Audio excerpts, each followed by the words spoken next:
మన మందకృష్ణ మాదేవ్ గారు మొత్తము ఆంధ్ర తెలంగాణలోనే ఎంఆర్పిఎస్ ఒక ఉద్యమం చేసి విజయం సాధించినటువంటి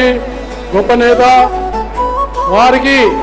కేంద్ర ప్రభుత్వం గుర్తించి ఉద్యమానికి పద్మశ్రీ ఇవ్వడం ఇది మనందరికీ చాలా సంతోషమని నేను వారిని సభాముఖంగా అలయబాయ్ ద్వారా సన్మానిస్తున్నాను.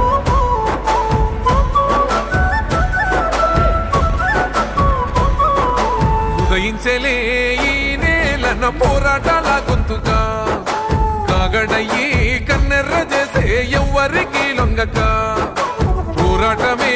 ఊపిరంటూ సాగినాడి నాయక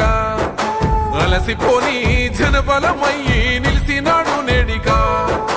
వరంగల్లో గడ్డ తగబడ్డ బిడ్డ ఎదురేమి ఉన్న బెదరనోడంట తగబడ్డ బతుకు నాగండ దండ జాతి కొరకై నిలిసిన గుండె నల్ల కన్ను